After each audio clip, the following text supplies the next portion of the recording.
Et voilà. Bonjour bien-aimés du Seigneur Jésus-Christ. Ce matin, c'est avec joie que j'ai envie de vous partager une parole et, euh, et je prie que ce soit le Saint-Esprit qui vous parle à votre cœur. Quoi que ce soit que je dise, qu'importe. Ce qui est important, c'est ce que vous entendiez de la part du Seigneur.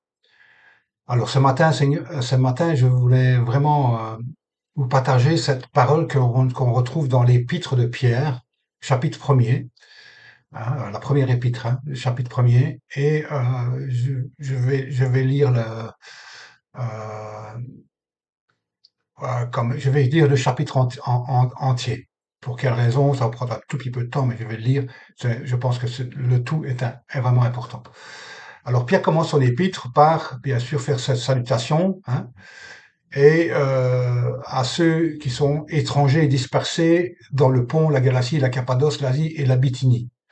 Alors, juste pour information, on sait que Pierre s'est rendu à Antioche, hein, qui fait partie également de l'Asie, hein, toutes ces régions en fait, que sont le pont, la Galatie, la Cappadoce et la Bithynie, sont en Asie.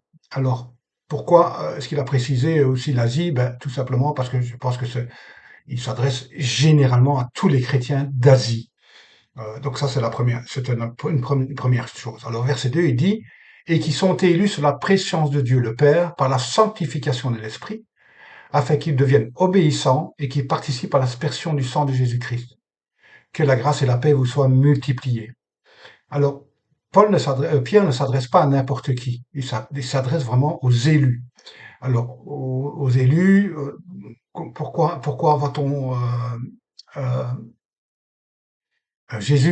pourquoi Pierre parle-t-il comme ça? D'abord parce qu'il veut faire vraiment une précision de ceux qui sont vraiment appelés par Dieu. Alors il est écrit, c'est Jésus qui dit, il a beaucoup d'appelés mais peu d'élus. Vous voyez?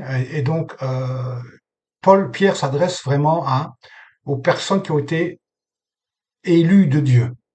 Ça c'est une des premières choses. Donc peut-être que dans tout le monde chrétien, peut-être tout le monde est élu. Peut-être aussi pour certains qui osent dire que dans l'Église, il n'y a pas, tous ne sont pas élus, qu'il y a au sein même de l'Église de livrets. Hein, ça va loin quand même comme pensée, mais ça, je laisse ça pour les spécialistes de la théologie et les spécialistes de ceux qui ont envie peut-être de polémiquer aussi. Quoi. Moi, je ne veux pas chercher à polémiquer. Voilà, alors il dit ceci, verset 3. Béni soit Dieu, le Père de notre Seigneur Jésus-Christ, qui, selon sa grande miséricorde, nous a régénérés pour une espérance vivante par la résurrection de Jésus-Christ d'entre les morts, pour un héritage qui ne se peut ni corrompre, ni souiller, ni flétrir, lequel vous est réservé dans les cieux. À vous qui, par la puissance de Dieu, êtes gardés par la foi, pour le salut prêt à être révélé dans les derniers temps. Alors, je m'arrête 30 secondes là, sur ces trois versets. Pour quelle raison? Bon, Pierre commence d'abord par j'ai envie de vous dire à vous aussi et à moi-même, hein, personnellement, parce que Dieu me parle au travers de sa parole, bien sûr. Ce qui est important, c'est que Pierre va commencer à on dit souvent dans une conversation, hein, dans ce qu'on enseigne, hein, quel que soit, hein, dans quel domaine que ce soit, de toujours commencer par ce qui est négatif et terminer par ce qui est positif. Eh bien, Pierre ici fait le contraire. Il commence par ce qui est positif et il va aller un peu, on pourrait estimer que les textes suivants les versets suivants vont être plutôt négatifs. Ce qui n'est pas le cas, bien sûr, mais Pierre veut faire atteste d'abord, premièrement, en quoi notre foi, sur quoi notre foi doit être basée. Alors, la pensée de ce matin, le partage que j'ai envie de vous faire, c'est justement, ça concerne la foi. Et Pierre va commencer d'abord au départ et il dit ceci, donc, que Dieu nous a régénérés pour une espérance vivante par la résurrection de Jésus-Christ d'entre les morts, hein, et pour un héritage. C'est un héritage qui ne peut ni se corrompre, ni souiller, ni flétrir. D'accord? Il dit lequel vous est réservé dans les cieux. Et nous, quelque part, j'ai envie de simplement dire que Pierre pose une fondation sur laquelle doit reposer notre foi. Pourquoi je parle de fondation? Parce que je pense que c'est vraiment c'est la base même de notre foi sur quoi notre foi doit être basée. C'est vraiment la base, vraiment une fondation. Et je pense que dans un premier temps, notre foi doit s'appuyer sur l'héritage que nous avons dans les cieux. Et ça concerne notre salut. D'accord? Jésus dit, croyez en Dieu, croyez en moi, et vous serez sauvés. D'accord? Donc, vraiment, c'est quelque chose qui est futur. Pierre ici parle de l'héritage. Donc, d'abord, c'est une espérance, hein, mais l'espérance de l'héritage qui nous sera octroyé dans les cieux.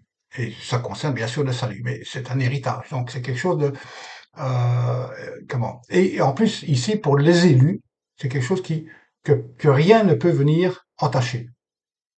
Vous voyez, il ne peut pas se corrompre, il ne peut pas se souiller, il ne peut pas se flétrir. Donc c'est vraiment cet héritage-là, on peut avoir, c'est une assurance. Alors la foi, c'est l'assurance des choses qu'on espère et la démonstration de celles qu'on ne voit pas. Donc ça, c'est le résumé de la foi. Mais ce qui est important, donc la foi est une espérance, la ferme assurance des choses qu'on espère. Et est-ce que j'espère vraiment être sauvé? Vous voyez, Pierre nous dit ici que ben, on peut avoir cette vraie assurance. Si on n'est pas, il n'y a pas de doute à avoir concernant notre salut, concernant notre héritage. D'accord? Voilà. Donc ça, c'est une chose importante. Pourquoi Pierre commence comme ça? Il s'adresse aux élus, hein, il s'adresse à nous chrétiens, enfants de Dieu, et il nous dit que cet héritage, personne ne peut nous ravir. Voilà ce qu'il dit dans son texte, quelque part. C'est dit autrement, mais c'est de cette manière-là que c'est dit. Donc, quel que soit le doute, une crainte, une peur, quel que soit ce qui peut venir, entre guillemets, entacher hein, cette espérance, euh, la suite, donc les versets suivants vont nous parler, vont nous dire euh, comment ne plus justement avoir ces doutes, ces peurs, cette crainte, quel que soit. Vous allez voir simplement, ça va être assez plus simple, d'accord? Donc à partir de verset 6, Pierre dit, pardon, excusez-moi, j'ai fait édification avec lui, mais donc il dit ceci, c'est là ce qui fait votre joie. Commence comme ça. C'est verset 6, c'est là ce qui fait votre joie. Vous voyez, notre joie, donc c'est quelque part la foi en l'espérance du salut apporte la joie. Vous savez, souvent, moi j'ai envie de dire, vous me voyez pas très souvent dans mes de publications sourire, hein, j'ai pas l'impression de communiquer une certaine joie, et pourtant mon cœur est lui rempli de joie.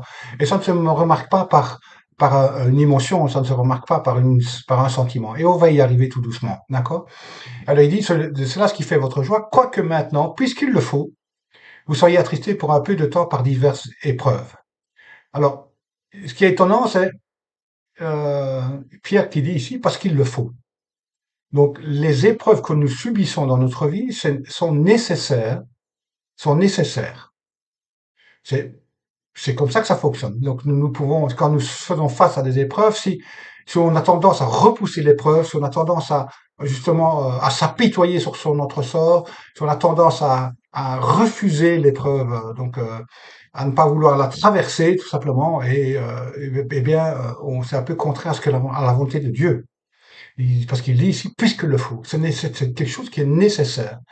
Et nous soyons attristés pour un peu de temps par diverses épreuves. Alors, ça ne veut pas dire que, ce qui est étonnamment, donc, Pierre parle de la joie hein, que procure cette espérance, et d'un autre côté, il va dire, puisqu'il le faut, ben, nous soyons attristés. Donc, la tristesse, c'est la joie. Donc, voyez, on peut être dans la joie, et au moins aussi, on peut être dans la tristesse.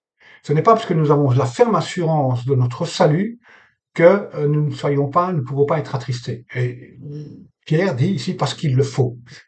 Alors, je crois que c'est important d'abord de s'arrêter 30 secondes là-dessus, parce que euh, si c'est nécessaire, c'est parce que Dieu veut faire quelque chose. C'est important d'abord au départ donc de se dire que l'épreuve, je suis obligé de la traverser. J'ai pas le choix. Quelque part, c'est un peu ça qu'il dit. Mais en même temps, je pense que puisqu'il le faut, quand on sait que c'est nécessaire, nous pouvons déjà traverser l'épreuve différemment, même tout en étant attristés. Donc, vous voyez, joie, tristesse, on parle d'émotions, ce sont deux sentiments, d'accord? Ce sont deux émotions qui sont totalement contraires. La joie et la tristesse, eh ben, on peut dire que c'est totalement contraire. Donc, si je suis dans la tristesse, je peux pas dire que je suis dans la joie, et si je suis dans la joie, je peux pas dire que je suis dans la tristesse, d'accord?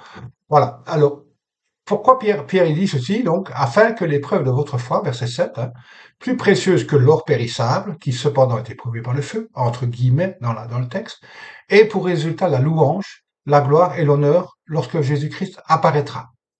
Alors, de nouveau ici, attention un peu, alors c'est moi qui dis ça, d'accord? Je n'en fais pas véritablement un enseignement, mais c'est moi qui dis ça. Donc écoutez bien le texte, le verset, afin que l'épreuve de votre foi, plus précieuse que l'or périssable, ait pour résultat la louange, la gloire et l'honneur lorsque Jésus-Christ apparaîtra.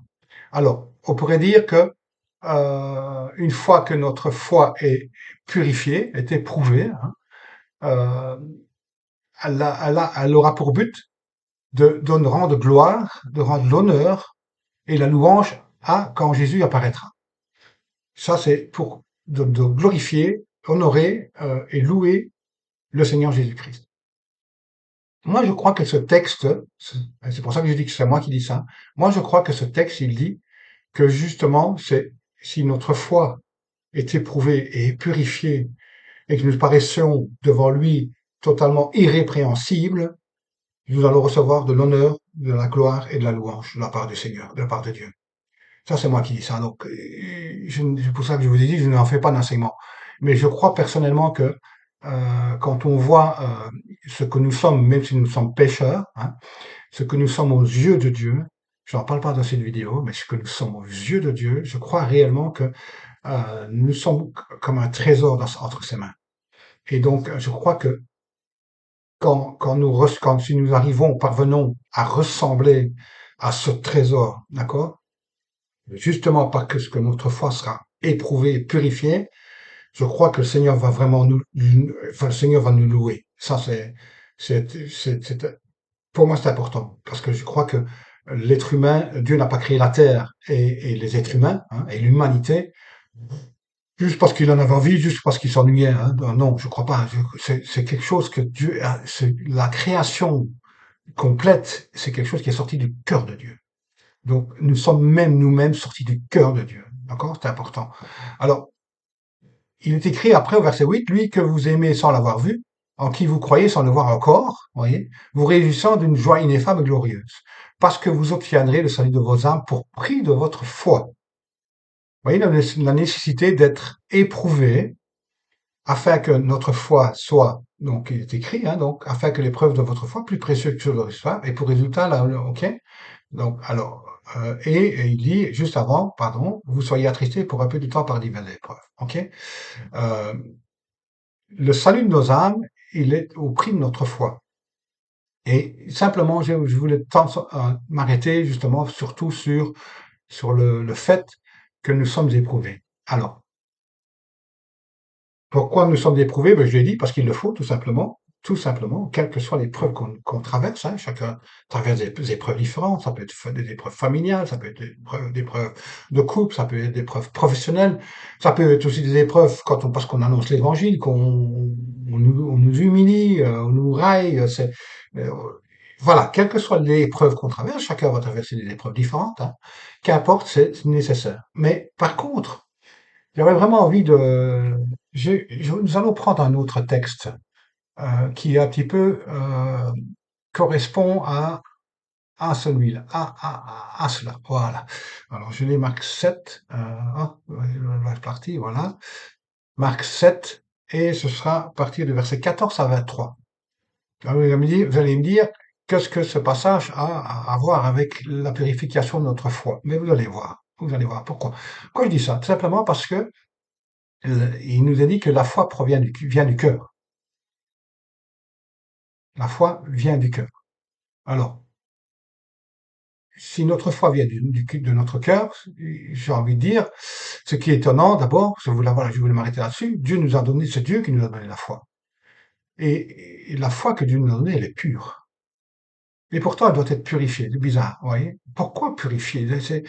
C'est quelque part, j'avais fait une étude à l'époque sur le, le bassin qui se trouve à l'entrée du temple où les prêtres allaient se laver, d'accord? Ce bassin c'était un miroir.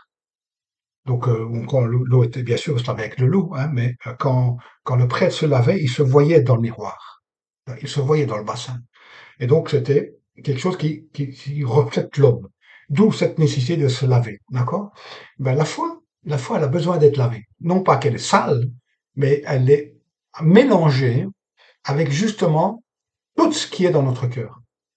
C'est pour ça qu'elle a besoin d'être éprouvée. Vous voyez? C'est pour ça que les épreuves viennent. L'épreuve, elle vient uniquement pour nous montrer quoi? De quelle manière nous fonctionnons.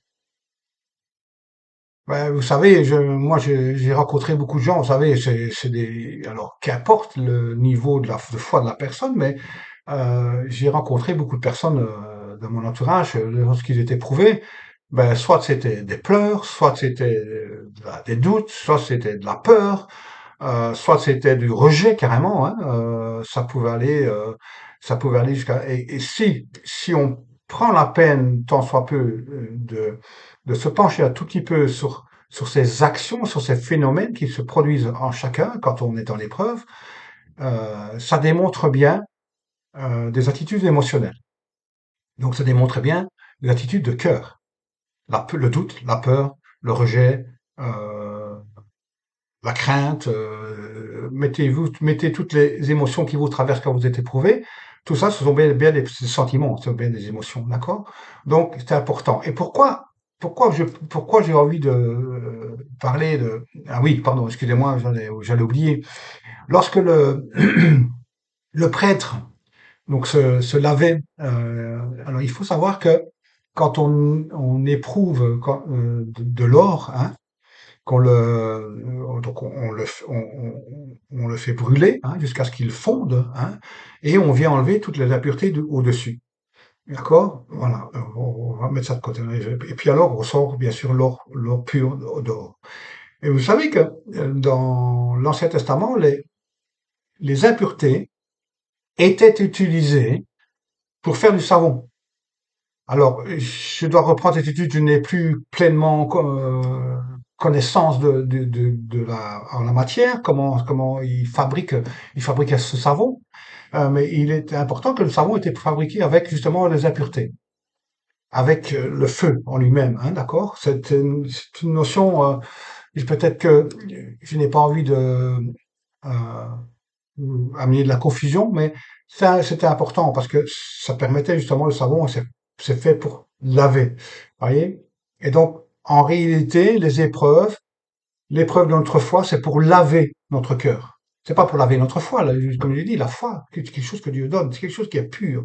Ce que Dieu donne, c'est quelque chose de pur. Et Dieu ne va jamais donner quelque chose de souillé, d'accord? Si c'est souillé, c'est parce que c'est quelque chose qui se trouve en nous. C'est pour ça que j'ai envie, je vais prendre le chapitre 7 de l'évangéliste Marc, hein, pour vous donner les raisons pour lesquelles ce que Dieu veut enlever de notre cœur, pour que notre foi, qui elle est pure, puisse vraiment se manifester. D'accord? Alors voilà, verset 14 au verset 23. Alors ensuite, ayant de nouveau, c'est Jésus, hein, d'accord? Ensuite, ayant de nouveau appelé la foule à lui, il lui dit, écoutez-moi tous et comprenez. Il n'est hors de l'homme rien qui, entrant en lui, puisse le souiller. Mais ce qui sort de l'homme, c'est ce qui le souille. D'accord? Si quelqu'un a des oreilles pour entendre, qu'il entende. Lorsqu'il fut entré dans la maison loin de la foule, ses disciples l'interrogèrent sur cette parabole. Et Jésus leur dit à ses disciples, il leur dit, vous aussi, êtes-vous donc sans intelligence? Donc je m'arrête trois secondes, donc ils ne comprennent pas ce que Jésus a dit avant. Donc il dit, tout ce qui peut entrer dans notre bouche, dans notre corps, par notre bouche, ne peut pas nous souiller. Ça ne nous souille pas. Parce que ça parle de la nourriture, d'accord? Par contre, il dit ce qui sort de notre bouche. C'est ce qui nous souille, nous. Vous voyez, c'est quand on va voir plus bas, hein, mais quand on professe des paroles, qu'on fait des paroles, je dirais négatives, hein, ben ça nous souille nous. C'est nous que nous souillons. C'est pas en même temps peut-être quelqu'un d'autre, hein, d'accord? Mais c'est nous d'abord. La première personne que nous souillons, c'est nous-mêmes. Et vous voyez pourquoi de nouveau, je reviens au texte de Pierre. Donc pourquoi il est nécessaire que nous soyons éprouvés, c'est justement pour nous rendre compte de ce qui sort de notre bouche. Et également des actions, d'accord? C'est l'homme, un bon arbre ne porte pas de mauvais fruits, d'accord? Donc, c'est important, c'est une notion de ce qui sort de notre bouche qui nous souille nous. Vous comprenez? Donc, ça a un rapport avec l'épître de Pierre. Alors, il dit après, ne comprenez-vous pas que rien de ce qui du dehors entre dans l'homme ne peut le souiller? Voyez? Car cela n'entre pas dans son cœur, mais dans son ventre, puis s'en va dans les secrets qui purifient de l'aliment. Donc, il parlait bien ici que ce qui entre dans l'homme, c'est ce que nous mangeons, hein, d'accord? Euh, et ce qui va sortir de notre bouche, c'est des choses qui viennent de notre cœur. C'est ce qu'il dit là, d'accord? Comme la foi est associée à notre cœur, la foi provient du cœur. Vous voyez comment ça va? Il est nécessaire la foi qui est là en même temps, avec toutes ces choses, elle a besoin d'être purifiée de ça. Et c'est parce que la foi que Dieu nous a donnée était pure. Mais nous, c'est nous, en fait, quelque part, nous pouvons souiller la foi, ou tout simplement parce que nous n'avons pas encore été pleinement euh, comment purifiés, d'accord? Ben on souille la foi.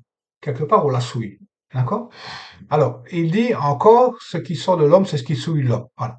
Et puis il dit ceci, écoutez, car c'est du dedans, c'est du cœur des hommes que sortent les mauvaises pensées, les adultères, les impudicités, les meurtres, les vols, les cupidités, les méchancetés, la fraude, le dérèglement, le regard vieux, la calomnie, l'orgueil, la folie. Toutes ces choses mauvaises sortent du dedans et souillent l'homme. Alors, vous imaginez, et je pense que Jésus n'a pas, en tout cas, l'évangéliste n'a peut-être pas dit tout ce que Jésus aura dit, parce que à mon avis, il n'y a pas que ça. Hein, mais toutes ces choses mauvaises sortent du dedans et souillent l'homme. Vous voyez, c'est quelque chose qui est en nous. Hein, nous sommes pécheurs, hein, nous avons été séparés de Dieu, même si nous sommes réconciliés avec lui. D'accord? Il est important de savoir que toutes ces choses étaient en nous. C'était en nous. D'accord? Et souvent, très souvent, ce que nous faisons, nous, justement, parce que qu'on ne marche pas toujours dans l'esprit, ben, ce sont des choses qui étaient en nous, qui sont toujours là, ne sont pas enlevées. Jésus dit, qu'il nous a délivrés de la puissance des ténèbres. Il nous a pas délivrés des ténèbres, il nous a délivrés de sa force. Donc, faut qu'on pense à une chose bien précise, c'est que les ténèbres sont toujours là. Elles ne vont pas disparaître. Elles disparaîtront quand Dieu le décidera. D'accord? Mais les ténèbres sont toujours là. Mais par contre, Jésus nous a délivré de la puissance. Et donc, c'est important. D'accord? Donc, l'épreuve de notre foi, elle a pour but, justement, de venir nous purifier de toutes ces choses. C'est important. Et quand on est dans l'épreuve, c'est ce qui souvent arrive. C'est qu'on est cupide. On a de la méchanceté.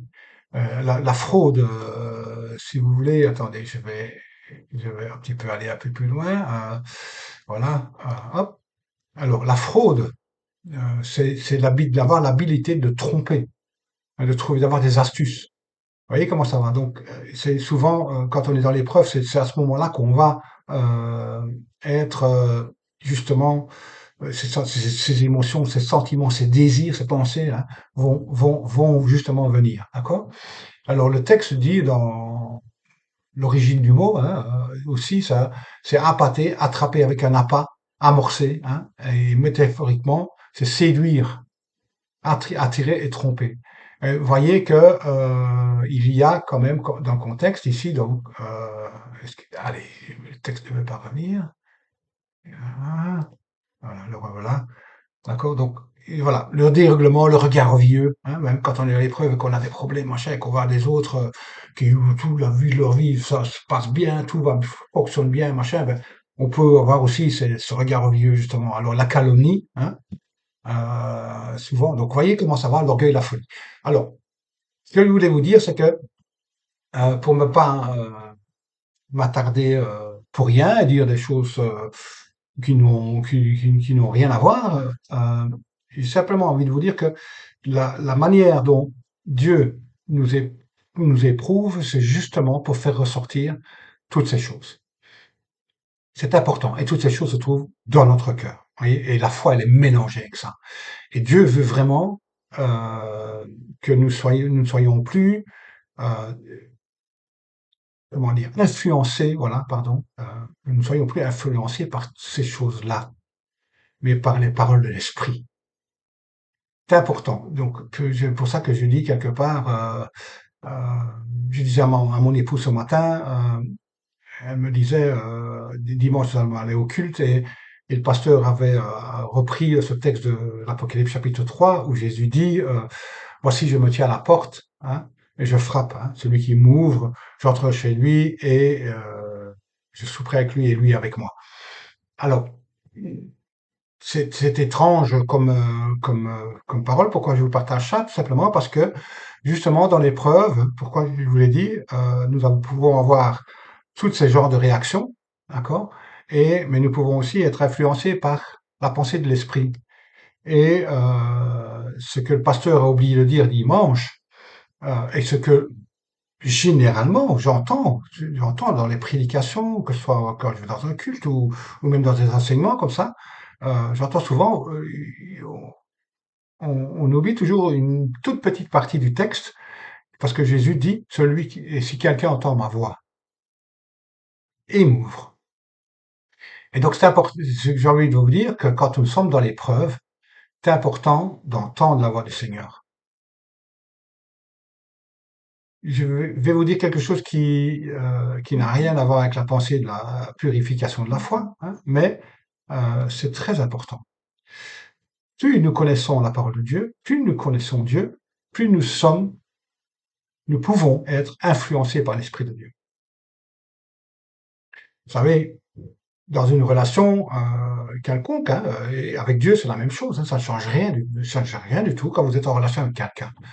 Si vous êtes en relation avec une connaissance, ben,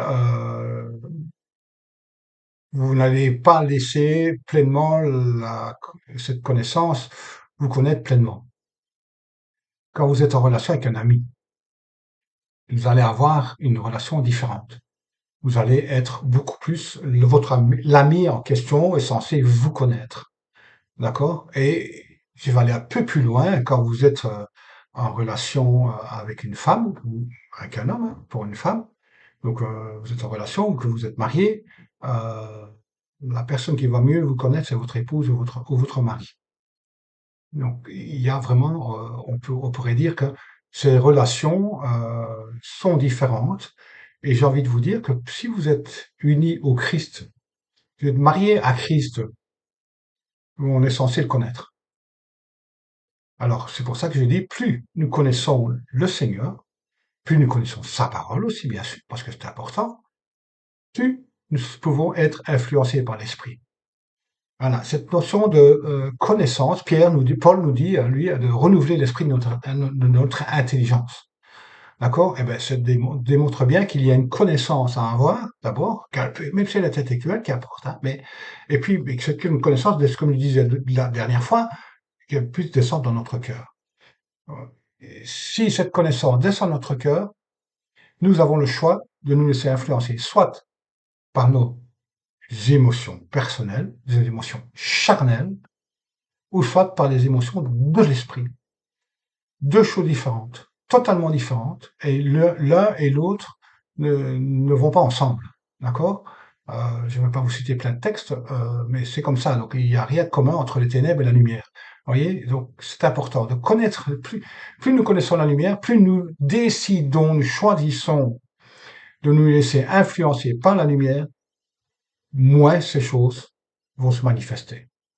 Donc dans l'épreuve, on peut être triste, ça peut être triste, hein, la question n'est pas là, et la tristesse n'est pas un mauvais sentiment. Par contre, toutes les autres émotions qui sont en nous doivent être bannies. Nous devons renoncer à ces émotions. Nous devons le renoncer, pas n'importe comment, avec la parole de Dieu, vous voyez, avec la vie de l'esprit.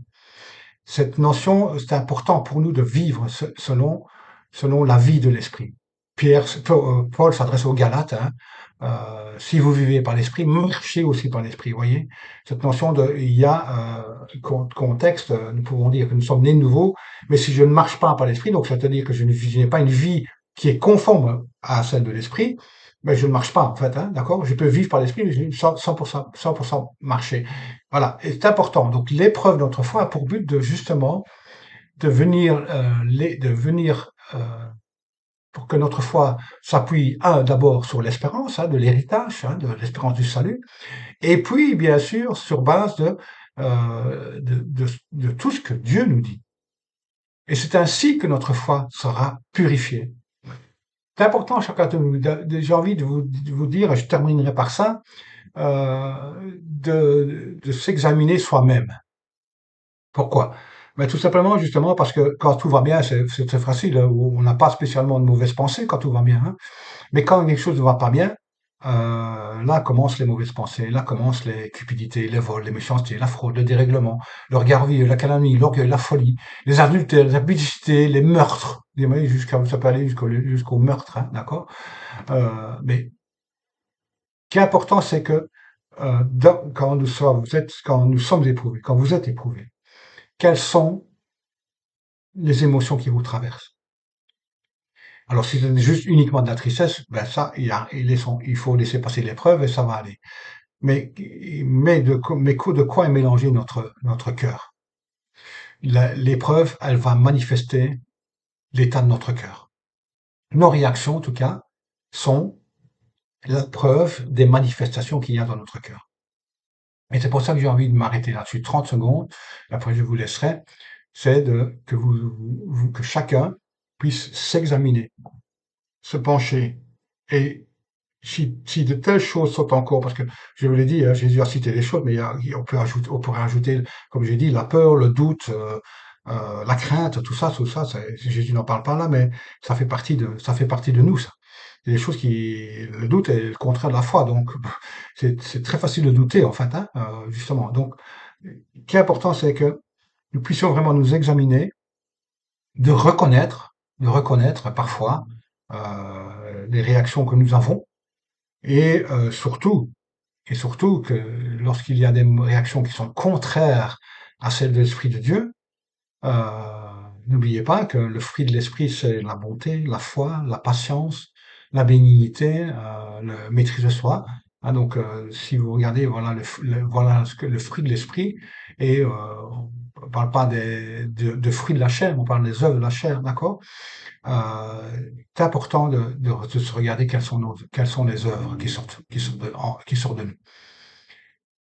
Et soit c'est le fruit de l'esprit et notre foi est purifiée, soit c'est les œuvres de la chair qui se manifestent. Et la plupart du temps, c'est dans l'épreuve.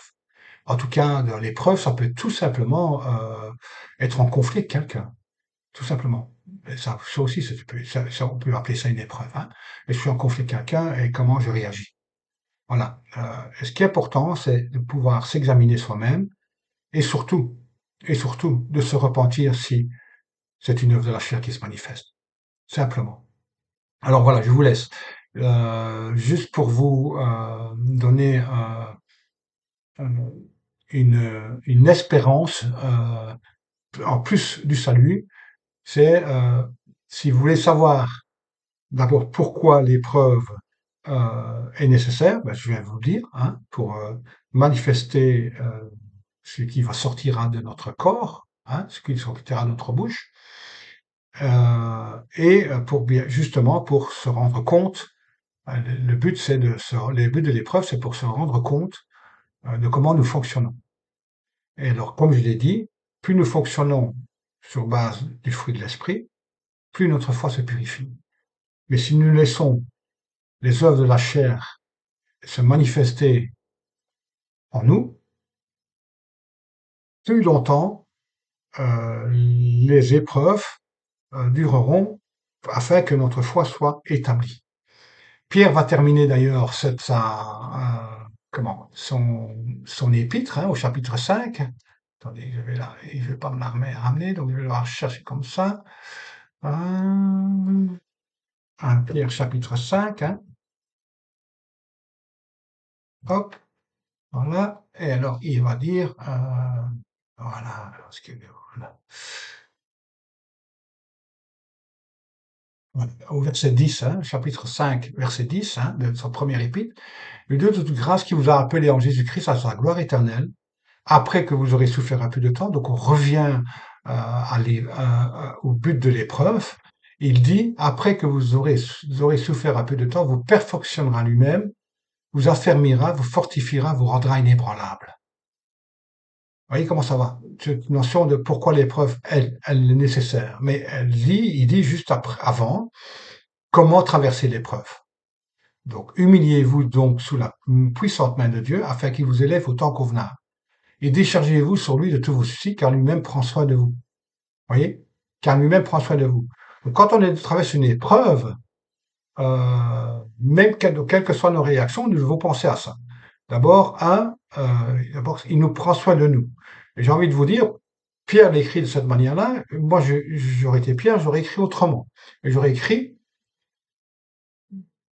car Dieu prend soin de vous, alors déchargez-vous sur lui de tous vos soucis. Vous voyez? Ça veut dire la même chose, hein, mais car Dieu prend soin de moi, alors je peux me décharger de tous mes soucis sur lui. Et quand on est dans le souci, c'est qu'on est justement dans l'épreuve. Quand tout va bien, on n'a pas de souci, hein, d'accord? Donc, quand je suis dans l'épreuve, je pense à une chose, donc c'est pour ça que je disais de bien connaître celui qui nous parle, d'accord? Bien connaître Jésus, hein, il dit, je frappe à la porte. Si quelqu'un entend ma voix, enfin, si quelqu'un entend ma voix, et Jésus est en train de nous parler là, je prends soin de toi, alors décharge-toi de tous tes soucis sur moi. Je prends soin de toi car ok? Quelque part, si j'entends sa voix, je l'entends la voix, j'ouvre la porte. Qu'est-ce qui va se passer si j'ouvre la porte? Qu'est-ce qui va se passer si j'ouvre la porte? Bien sûr que je vais décharger tous mes soucis puisqu'il sera là. Et c'est parce qu'il il me dira qu'il prend soin de moi. D'ailleurs, il me le dit. Il prend soin de moi. Voyez, puisque Jésus prend soin de moi, je me décharge sur lui de tous mes soucis. Soyez sombres, veillez. Votre adversaire, le diable, rôde comme un lion rugissant, cherchant qui il dévorera. Hein? Résistez-lui avec une foi ferme, sachant que les mêmes souffrances sont imposées à vos frères dans le monde. Vous voyez comment, de nouveau, rejoint le but des épreuves. Hein? Chaque frère dans le monde passe par des souffrances, passe par des épreuves. Et il nous dit ici de nous résister avec une foi ferme.